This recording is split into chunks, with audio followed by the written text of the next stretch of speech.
Con nuestro estudio de la primera carta de Pedro. La primera carta de Pedro, hemos estado estudiando primera de Pedro y vemos que tiene cosas muy interesantes. Vimos el propósito de Pedro al escribirnos esta carta. Son tres propósitos. Cuando usted abre su Biblia en la primera carta de Pedro, usted va a encontrar que básicamente Pedro tiene tres propósitos. Número uno es alentarnos, es animarnos. Número dos es traernos seguridad. Y número tres, animarnos a mantenernos firmes. Vimos lo que es la gracia desde el punto de vista de Pedro. Vimos que la gracia no es una licencia para pecar, es decir, yo soy salvo pero no voy a vivir como quiero, sino la gracia de Dios merece una respuesta muy importante. Y la gracia de Dios también nos habla del poder, de la capacidad de Dios para obrar. Y hablamos de eso. Luego Pedro nos trata, nos habla y nos dice que somos propiedad de Dios, que ahora ya no nos pertenecemos a nosotros mismos, sino ahora le pertenecemos al Señor. ¿Cómo es que le pertenecemos al Señor? Porque Cristo compró nuestra alma, nuestra vida con ese sacrificio en la cruz del Calvario. Por eso usted y yo somos propiedad de Dios. Y Pedro, usted va a encontrar que tiene un argumento. Primero nos va a dar un argumento teológico. ¿Y qué es esto de un argumento teológico? Eso es doctrina. Es decir, la doctrina, hermanos, es enseñanza bíblica. Y Pedro va a establecer un fundamento teológico. Y después de eso nos va a dar consejos prácticos. Y vamos a ver más adelante. Bueno, hoy vamos a estudiar un poquito, nomás vamos a saber qué es la teología. Cuando usted dice, oye, que la teología, bueno, la teología es la ciencia que se encarga de estudiar las cosas divinas o las cosas que tienen que ver con Dios. Eso, en pocas palabras, es la palabra teología, ¿verdad? Lo que significa. Ahora, Pedro presenta que Jesús debe ser el fundamento de nuestra salvación. Pedro nos quiere dejar bien claro que usted y yo tenemos que fundamentar nuestra fe en Cristo Jesús. Nuestra fe no está basada, o nuestra salvación no está basada en nuestras buenas obras, porque por muy bien que usted se porte, no le va a alcanzar para llegar al cielo. Nuestra fe no está basada en el bautismo, no está basada en una iglesia, no está basada en una limosna o diezmos u ofrendas que demos. Nuestra salvación no está basada en una denominación. Nuestra salvación está basada, fundamentada en la persona de Cristo Jesús. Cristo hizo una obra completa y una obra perfecta en la cruz del Calvario. Y luego Pedro, le estoy dando nomás un recordatorio breve. Y luego Pedro nos dice que vamos a entrar en pruebas.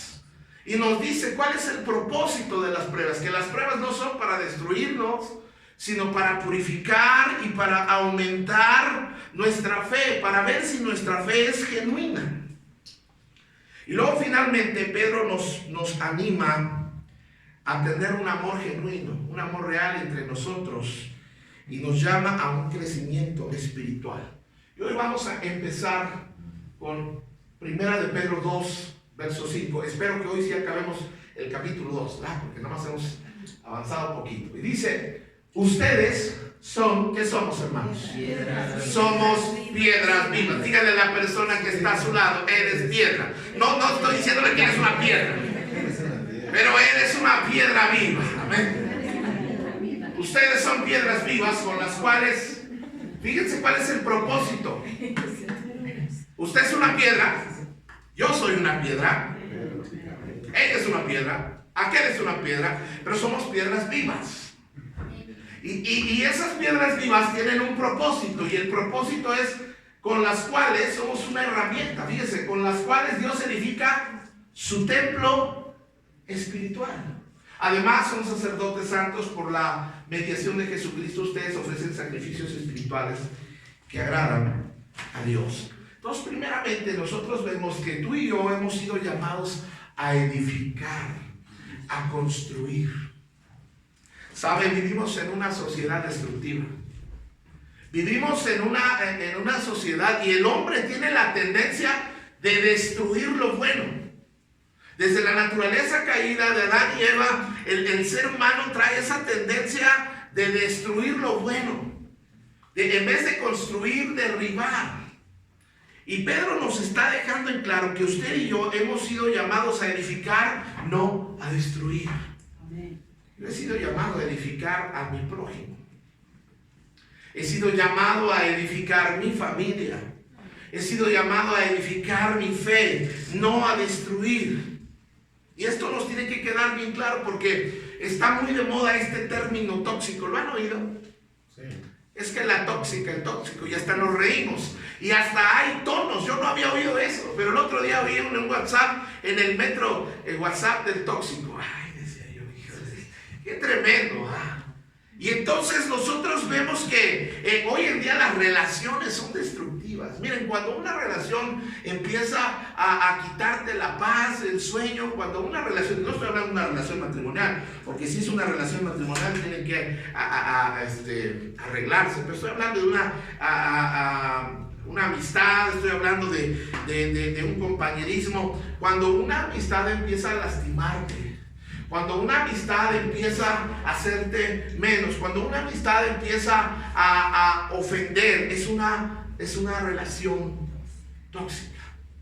Es una relación que no edifica, sino por el contrario, ¿qué hace? Y hoy tenemos que nosotros enseñarles a nuestros hijos a que deben de respetarse, a que deben de tener un respeto por ellos mismos, que ningún hombre y ninguna mujer está para pisotear su dignidad, porque somos valiosos delante del Señor. Amén. Y en el momento que una mujer, un hombre me esté tratando de hacer sentir menos, no puede venir de Dios, porque el propósito es edificar, no destruir.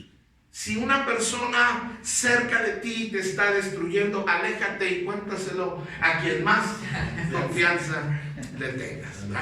Hemos sido llamados a edificar. Mire, a veces usted y yo no tenemos cuidado. ¿Cuántos son padres? O sospechan que son el padre o hermano. Yo sospecho Dios. Y a veces nuestra intención es buena, pero a veces no sabemos cómo. Y en vez de edificar, los padres destruimos. ¡Qué terrible! O sea, yo tengo una buena intención, pero a veces mi manera de ser, mi manera de actuar, en vez de edificar a mis hijos, destruye a mis hijos. Esto es algo bien importante. La iglesia es un lugar para edificarnos, no es un lugar para destruirnos, no es un lugar para comernos, para criticarnos, no es un lugar para maldecirnos, es un lugar para edificarnos. Y Pedro nos dice que usted y yo tenemos el llamado a edificar. Pero no solamente dice eso Pedro. Pedro dice que también hemos sido llamados a trabajar en equipo. Usted ha visto en una construcción, mientras unos están amarrando anillos, otros están subiendo botes de mezcla y otros están haciendo otro, y entonces una construcción implica trabajar en equipo. Note que Pedro dice ustedes. Y yo no sé de ustedes, pero ustedes es plural o singular. Plural. Es plural. Entonces Dios nos ha llamado a trabajar en equipo. Noten ustedes, plural. Somos llamados a trabajar en equipo. Sin embargo, vivimos en una temporada en la sociedad donde el individualismo quiere darse a notar. El individualismo, cada quien quiere brillar más que el otro. Hoy en día laboralmente pisan unos a otros para subir. Pero esto no debe ser así con nosotros los creyentes. Pedro está enseñando que somos un cuerpo, ¿verdad?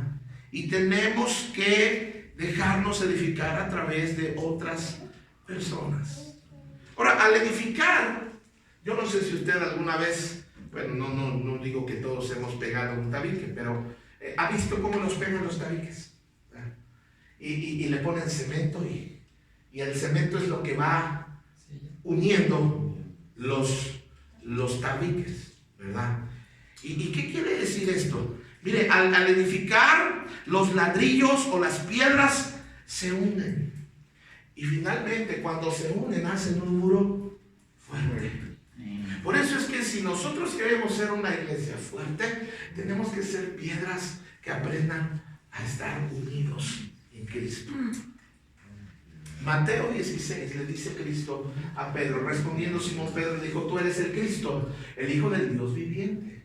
Luego le dice en el 17, entonces respondió Jesús: bienaventurado eres Simón, hijo de Jonás, porque no te lo reveló carne ni sangre, sino mi Padre que está en los cielos. Y yo también te digo que tú eres Pedro, y sobre esta roca, note la palabra roca, edificaré ¿qué? Mi iglesia. O sea, Dios, Jesús, quiere edificar la iglesia, no quiere destruir la iglesia.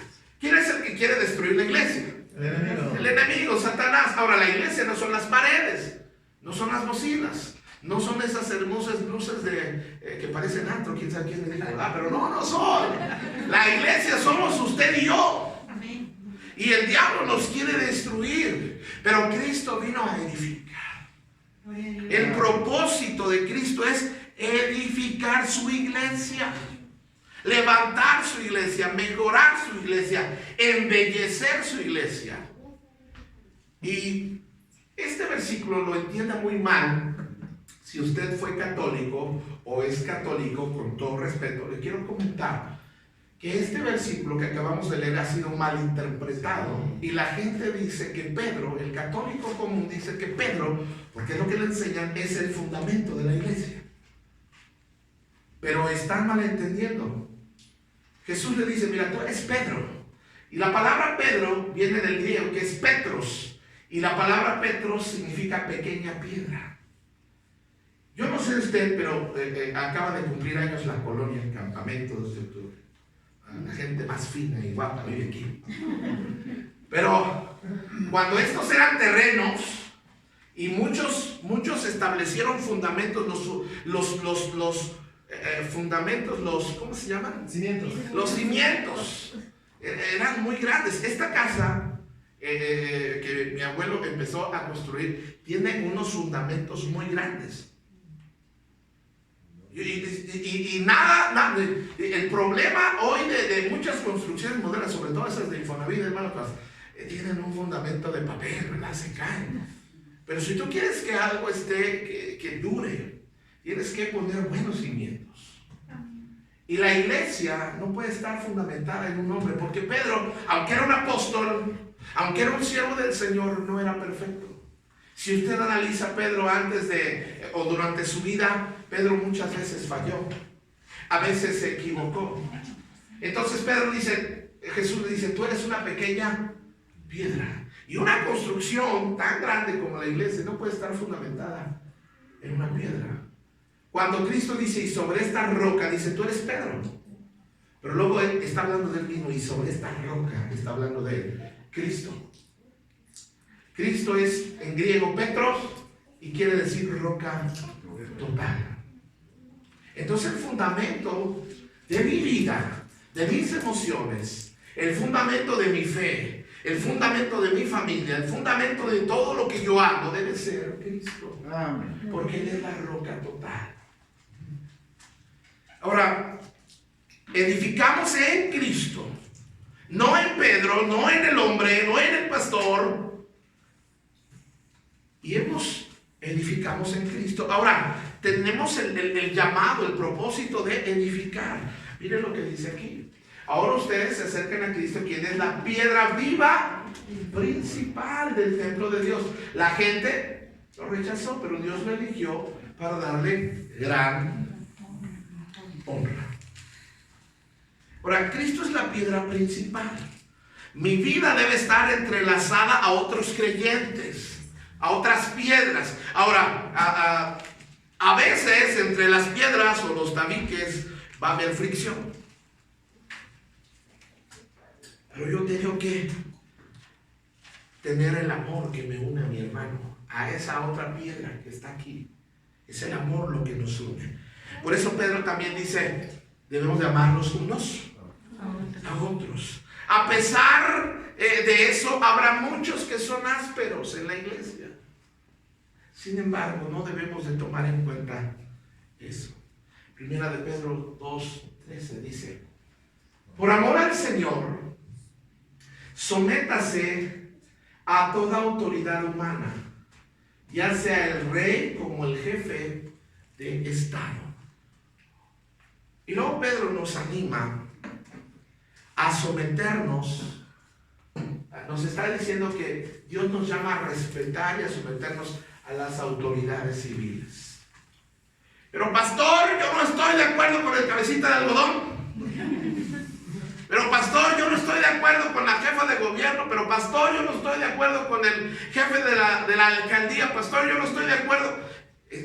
Dios nos ha llamado a someternos y a sujetarnos a las autoridades, aunque sean malos, aunque sean rateros, aunque no haya usted votado por él, deben de tener respeto. Pedro está escribiendo, fíjense qué importante es esto. Hay mucha gente en el país que está en contra del presidente. Y yo personalmente no es de que esté de acuerdo o en contra, pero Dios me llama a orar por mis autoridades. Amén. La gente le está apostando a que le vaya mal a este hombre. Y el país, si le va mal a él, le va mal al país. Por eso es que usted y yo tenemos, pero es que se ve que es bien, tenemos que orar para que Dios le dé sabiduría, que le dé inteligencia, que lo rodee de personas correctas en su gabinete. Eso es nuestro deber. Pedro está escribiendo esto porque Pedro fue el que dice: sométanse a la autoridad civil. Ahora, Pedro está escribiendo este pasaje en medio del contexto de Nerón. Nerón está como emperador en Roma. Y Nerón es el que incendió Roma y culpó a los cristianos. Los están persiguiendo a los cristianos. Nerón era tan malo y tan perverso que tomaba hombres y mujeres cristianas y los ponía en los jardines del palacio para que alumbraran en la noche. Los quemaba a los cristianos. Los ponía como espectáculo en el Coliseo romano. Eran despedazados por los leones. La gente sufría, los cristianos sufrían por causa del gobierno de Nerón. Pero aún así Pedro les dice: ustedes no deben de hacer marchas, ustedes no están para hacer pintarrajear paredes, ustedes no están para ser violentos. Dice: ustedes sométanse.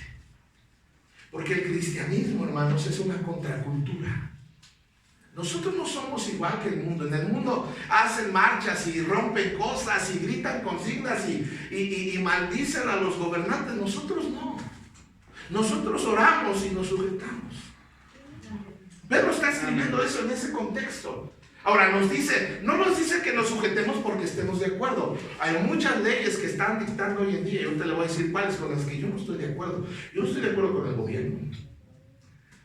Sin embargo, me debo someter, no porque esté de acuerdo con el presidente, no porque esté de acuerdo con la jefa de gobierno, no porque esté de acuerdo con el jefe de la alcaldía Iztacalco, sino por amor a mi Cristo. Dice: por amor al Señor. Amén. Sométanse por amor al Señor. Ahora, quiero explicarles. Dice ahí: por amor al Señor, sométanse a toda autoridad humana, ya sea como el rey, como al jefe de Estado.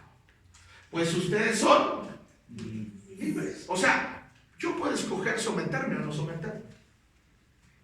Dice: pero a la vez son esclavos de Dios, así que no usen su libertad como una excusa para hacer mal. Y nuestra libertad no nos da el derecho de pecar. El hecho de que yo sea libre, el hecho de que yo sea salvo, el hecho de que yo me haya tenido un encuentro con Jesús, no quiere decir que ahora yo puedo vivir como yo quiero. Y algunos no quieren libertad, quieren libertinaje, ¿verdad? Pero esa es otra cosa. Ahora quiero decir algo bien importante. Aunque es cierto que yo me debo someter, y pareciera contradicción, pero ahorita le voy a explicar.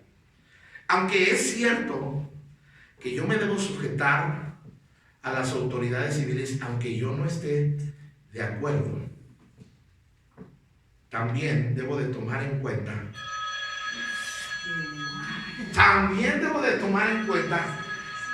que yo me debo primero sujetar a la ley superior. ¿Cuál es la ley superior? La ley humana es una, pero ¿cuál es la ley superior? Esta es la ley superior. Amén. ¿Sí me está entendiendo? Esta ley está por encima de todo dictamen, de toda ley que se esté dictaminando. Y ahorita le voy a explicar por qué. Me debo sujetar a las autoridades. Pero a veces vamos a tener que quebrantar las leyes humanas. Y antes de que diga, pastor, se está contradiciendo. No, escúcheme. Si esa ley está en contra de la ley de Dios, yo no estoy obligado a sujetarme a esa ley. Amén. Por ejemplo, legalmente, hoy en día, dos personas del mismo sexo se pueden casar. Legalmente está reconocido. Dos hombres o dos mujeres. Que sea legal no lo hace correcto. Que sea legal no quiere decir que yo tenga que sujetarme a eso. ¿Sí me está entendiendo? Sí. Amén. Es más, te voy a decir una cosa. Cuando las leyes humanas van en contra de la ley de Dios, usted y yo podemos quebrantarlas. ¿Por qué? Porque hay una ley superior, que es la ley del Señor. Por ejemplo, en Éxodo capítulo 1, no tenemos todo el tiempo de leerlo, pero en Éxodo capítulo 1, el que está gobernando es Faraón. Faraón es el rey, el gobernador. Y Faraón da la orden de un genocidio. Tiene que matar a los niños. Ve que el pueblo hebreo está creciendo, ve que el pueblo hebreo se está haciendo fuerte y él tiene miedo. Y entonces él legisla una ley, él manda una ley donde dice que todo niño hebreo que nazca tiene que ser asesinado inmediatamente después de nacer. Y esa es la ley en aquellos días. La ley de la tierra. Y entonces hay dos parteras llamadas Cifra y Fuga, que son egipcias, que ya se entienden que es un mandamiento, es una ley, ya se legisló, ya se aprobó. Pero Cifra y Fuga deciden salvar a todos los bebés. Cuando nacen, ellas no los matan, no los asesinan, no dan reporte de esos bebés. Y están quebrantando la ley. Están en contra de la ley, porque la ley es dar aviso para que esos bebés sean asesinados. Pero ellas no están dispuestas a matar y asesinar a niños inocentes, aunque el faraón, la autoridad, el rey lo haya dicho. ¿Por qué? Porque había una ley superior en sus vidas. Amén. Porque Dios es un Dios de vida y no de muerte. ¿Sí me están entendiendo? Entonces, o sea, a veces, fíjense, ahora que vino esto, y yo siempre lo digo con todo respeto, ahora que vino esto del COVID, es cierto, es contagioso, es cierto que gente se está muriendo, es cierto que gente estuvo en el hospital o estaba en el hospital, y yo entiendo todo eso, hermanos, y miren, pero debemos de ver atrás de esto, hermanos, ¿a quién le convenía que el pueblo de Dios ya no se congregara? Es el diablo, porque mira, déjate de congregar y te empiezas a enfriar y te hace falta la iglesia y te hace falta alabar junto con el pueblo del Señor. Amén. Y yo les decía, estamos en el semáforo naranja todavía, ¿verdad? Creo que ya vamos a vivir en ese semáforo, en el naranja. Y fíjense cómo están las cosas, hermanos. Estaba yo en Guanajuato, en plena pandemia, el semáforo rojo, y los antros estaban abiertos. Los bares estaban abiertos. Y es una tristeza que los bares estaban abiertos y las iglesias estaban cerradas. Ahora, sobre pretexto de que no, es que no estamos sujetándonos a las leyes de las autoridades. Pero si usted supiera cuántos el pueblo del Señor ya no van a regresar porque ya su amor se enfrió. Ya se apagó. Si congregándonos batallamos, amados hermanos. Ahora estamos en semáforo naranja y de acuerdo a las leyes ya las iglesias pueden abrir a un 30% y algunas iglesias siguen sin abrir. Yo me pregunto, ¿qué va a pasar el día que venga la persecución y que desde la ley diga que es prohibido congregarse? ¿Qué vamos a hacer? Ya no nos vamos a unir, ya no nos vamos a congregar, porque hermanos, va a llegar un punto y un día donde nuestra fe va a ser ilegal. Es más, siguiendo con la ley, a propósito, Dios recompensó a estas mujeres. por no sujetarse a la ley del faraón. Dice, pero Dios fue bueno con las parteras. Y los israelitas siguieron multiplicándose y se hicieron cada día más poderosos. Además, como las parteras temían a Dios, Él les concedió su propia familia. Dios les recompensó. Había un hombre, había un rey en Babilonia. Y ese hombre un día, aconsejado por su gabinete, dice, rey, necesitamos que pongas tu anillo, que firmes esta ley, donde ningún hombre ni mujer puede orar a ningún Dios fuera de ti. Y el que ore, que sea echado en el foso de los leones. Y este rey puso su sello, aprobó la ley de Media y de Persia, la que no puede ser revocada. Y fue ley, estaba prohibido orar. Era ilegal orar. No se podía orar. Si usted oraba, se atenía a las consecuencias. ¿Qué sucedió? Muchos dejaron de orar. Pero hubo un hombre que quebró la ley, llamado Daniel, que se puso a orar. Y seguía orando. Y no crea que se escondía, no crea que oraba con los ojos abiertos. Señor, bendice este día. No. Dice que con sus ventanas abiertas oraba. Y a causa de eso, vino la ley se la aplicaron. Y lo aventaron a un foso de leones hambrientos. Pero la Biblia dice que Dios guardó a Daniel. Y uno puede decir, pero está quebrando la ley. Sí, pero ¿por qué Daniel seguía orando a pesar de que era ilegal orar? Porque había una ley superior. Amén. Era la ley de Dios. ¿Sí me está entendiendo lo que le estoy queriendo decir? Por eso es que, hermanos, Daniel era un hombre de oración. Y Pedro dice una cosa: respeten a todos, amen a la familia de creyentes, teman a Dios y respeten al rey. Fíjense cómo dice: a Dios se le teme y a las autoridades se le respeta. No se le teme a las autoridades y se le respeta a Dios, aunque también, pero lo que Dios está diciendo: a mí temen y a las autoridades respeten. Ahora, ¿en qué sentido va mi respeto? ¿Cómo respeto yo a un gobierno que está dictando leyes sin sentido y sin razón? Hace unos meses les hablé de una ley que ya está aprobada, donde si un niño, una niña, empieza a tener tendencias homosexuales o lésbicas, si usted le lleva a un pastor, a un sacerdote o a un consejero, ya no puede haber una reorientación sexual, porque eso ya es contra la ley. De hecho, la secretaria de Gobernación, Olga Sánchez Cordero, está promoviendo que el Estado haga operaciones a niños transexuales. Ella está diciendo que los niños a la edad de 5 años ya pueden decidir o definir su sexualidad. Está loca. Ella es un instrumento del diablo tremendamente.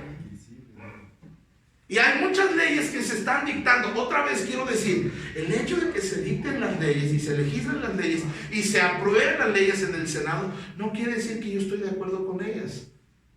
Por ejemplo, está la ley del aborto. Están peleando por un aborto legal. Yo les voy a decir una cosa. Nosotros o su servidor, por default, por naturaleza, yo soy pro vida. Somos una iglesia pro vida. Estamos a favor de la vida. Amén. Todas esas mujeres que andan pidiendo que el aborto legal, ¿te imaginas que sus mamás tal vez les pasó la idea de abortar? Pero no las abortaron. Y están exigiendo aborto legal. Y yo entiendo que a veces hay algunas situaciones de salud, violaciones, pero la verdad es que es un mínimo caso. La gran mayoría de ellas están exigiendo una libertad y un libertinaje sexual donde eres responsable a la hora de irte a la cama. Ahí eres responsable. Y ahora nosotros estamos a favor. Ahora, si usted puede ver la crueldad que es un aborto, un legrado, todo, cómo es que despedazan al cuerpecito dentro del vientre de la madre, es un asesinato. Ya el corazoncito de ese bebé está latiendo. ¿Cómo tú no sabes, todas esas mujeres, cómo no saben que en su vejez esos niños que quisieron abortar las van a cuidar? ¿Cómo no saben que van a ser la esperanza de un país? Es increíble que podamos nada más decir sí al aborto. ¿Y cuál es el problema? ¿Usted ha visto cómo se comportan todas las mujeres que andan pidiendo el aborto? Acaban de tener una tremenda marcha en Querétaro y pintarrajearon los arcos de Querétaro. Mi Querétaro lindo y hermoso fue víctima del vandalismo. Y todo lo que están haciendo y todo lo que están... Ahora, yo no estoy de acuerdo. Y mi respeto es, yo no voy y rompo vidrios, yo no voy a marchar, yo no voy a decirles de cosas, pero no estoy de acuerdo con esa ley. No estoy de acuerdo con la ley de la ideología de género. Y no estoy diciendo, en esta iglesia no somos homofóbicos, en esta iglesia no rechazamos a los homosexuales. De hecho, les amamos, queremos enseñarles el camino a Cristo Jesús como a cualquier otra persona. Pero no estamos de acuerdo con estas leyes. La injusticia, hay injusticia social. Hay injusticia, cuántos asesinatos, cuántos muertos y todo lo que está pasando en nuestro país. Pero Dios está encima por el gobierno, del gobierno. Pedro 2:18 dice, ustedes son esclavos y deben someterse a sus amos con todo respeto. Hagan lo que ellos les ordenan, no solo si son bondadosos y razonables, sino también si son crueles. Pedro está escribiendo esto y en aquellos días el imperio romano es el que está dominando. Entonces lo que hacía muchas veces el imperio romano, donde provincia que conquistaba, tomaban personas como esclavos. De hecho, en aquellos días en Roma, más del 50, o el 50, por lo menos el 50% de la población era esclava. La esclavitud era legal. La esclavitud era correcta. Nosotros sabemos que no, Dios no aprueba la esclavitud porque somos libres desde que Dios nos da la vida. Somos libres. Amén. Ahora, ¿cómo aplicamos esto a nuestros días? Porque usted y yo no estamos como esclavos. A menos que ya se haya casado, entonces sí. Pero esto lo debemos de ver desde el punto de vista como empleados. Fíjense, Pedro nos da sugerencias, nos da mandamientos y cosas de cómo debe ser un empleado cristiano, un empleado creyente. Número 1, Dios nos llama a trabajar honradamente. Amén. Sea honrado en su trabajo, no trance en su trabajo, no trance su cliente, no trance su patrón, no trance a nadie, no haga uso deshonesto, porque Dios nos está viendo. A lo mejor nadie te ve, pero Dios sí te está viendo. Y Dios dice que seamos trabajadores, que trabajemos honradamente. Número 2, que hagamos un buen trabajo. Yo no sé a qué usted se dedique, pero lo que haga, hágalo bien. Nada de que, oiga, señor Rafael, no quedó bien, venga y compóngalo, y ahí va otra vez. No, y otra vez no quedó, ahí va, y otra vez no. Y nos ganamos una fama de, no le encargues trabajo, nos deja mal. Haga un buen trabajo. Llegue a tiempo a su trabajo, ¿ven? Yo no sé a qué hora entre, pero si usted queda de llegar a las 9, llegue a las 9. Si usted queda de llegar a un trabajo a las 11, llegue a las 11. Si usted entra a las 8, entre a las 8. Sea puntual, llegue a tiempo. Pero todos llegan tarde, todos no son hijos de Dios. Usted es un hijo de Dios. Usted es un representante de Dios en la tierra. Sea un buen trabajador, no malgastando tiempo en las redes sociales. Una de las cosas de lo que se quejan hoy en día las empresas es de que el celular es una tremenda distracción. No te pagan por ir a ver tus redes sociales. Ve las redes sociales en tu casa.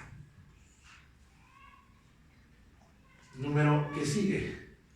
Acuérdese que nosotros no trabajamos para el hombre, trabajamos para Dios. Amén. Dice ahí, Colosenses 3:23 en la Nueva Traducción Viviente.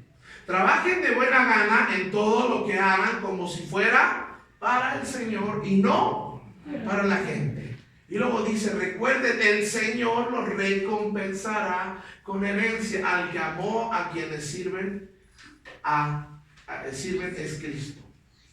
Y eso nos lleva al punto siguiente, trabaje de buena gana. Tenga una buena actitud en el trabajo. Sabe que cuando vas de mala gana el trabajo se hace más pesado, se hace más largo. Dale gracias a Dios que tienes trabajo. ¿Cuánta gente se quedó sin trabajo? Y usted que tiene trabajo de mala gana. Hágalo de buena gana. Y luego Pedro dice que Jesús es nuestro ejemplo. Primera de Pedro 2:21 dice: pues Dios nos llamó a hacer lo bueno, aunque eso signifique que tengan que sufrir tal como Cristo sufrió por ustedes. Él es su ejemplo y deben seguir sus pisadas. Y Pedro, para terminar el capítulo 2, nos va a empezar a describir cuál fue el carácter, la manera de ser de Jesús. Porque Jesús es nuestro ejemplo y yo debo seguir sus pasos. Dice Primera de Pedro 2:22: Él nunca pecó y jamás engañó a nadie. Jesús no engañó, no echó mentiras. ¿Quién es el que echa mentiras? ¿Quién es el autor de la mentira? Satanás es el padre de la mentira. Y si usted quiere tener la bendición de Dios en sus vidas y empezar a tratar de imitar a Cristo, no engañe a nadie. No engañe a su familia, no engañe a la sociedad, no engañe a otras personas. Porque el que engaña, un día lo van a engañar y se va a dar cuenta que no es lo mismo que lo engañen a engañar. Cristo dice: no engañen, versículo 23. No respondía cuando lo insultaban, ni amenazaba con vengarse cuando sufría.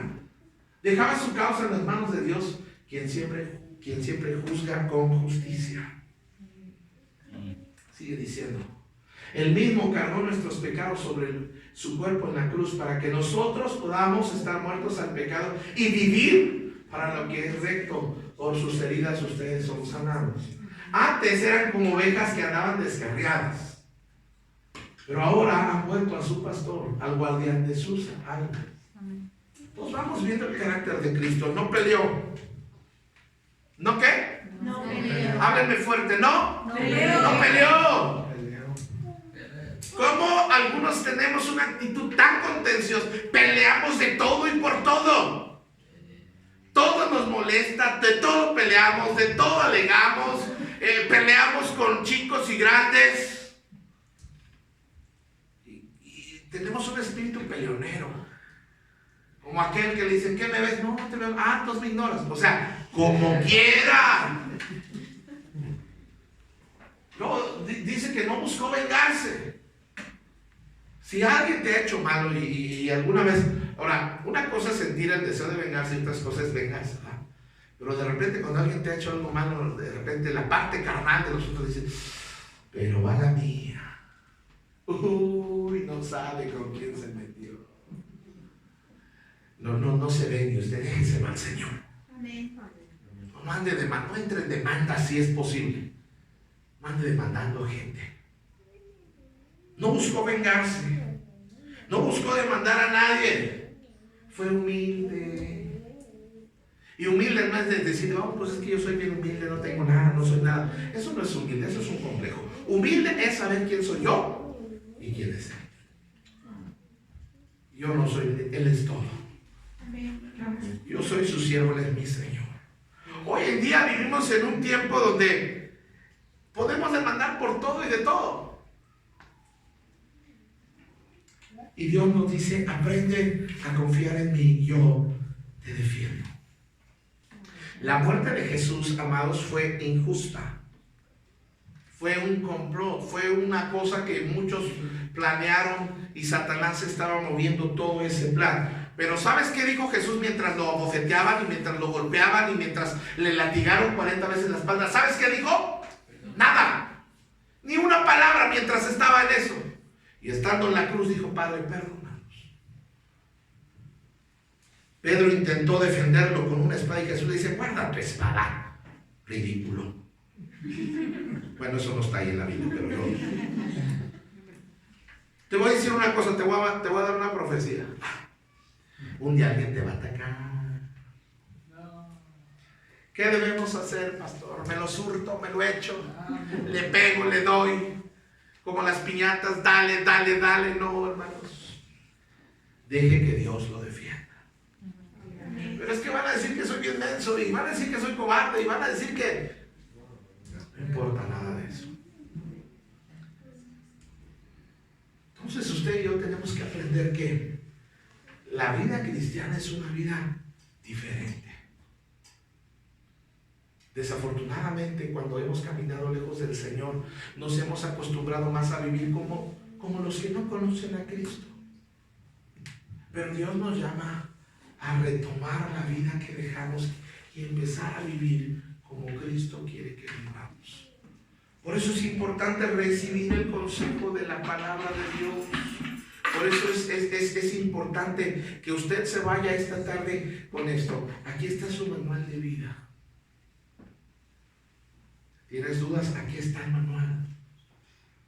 Pero las leyes humanas, aquí hay una ley superior. Debemos de tratar de poner en práctica lo que el Señor nos dice. Vamos a inclinar nuestros ojos y vamos a orar. Padre, en esta tarde te damos muchas gracias.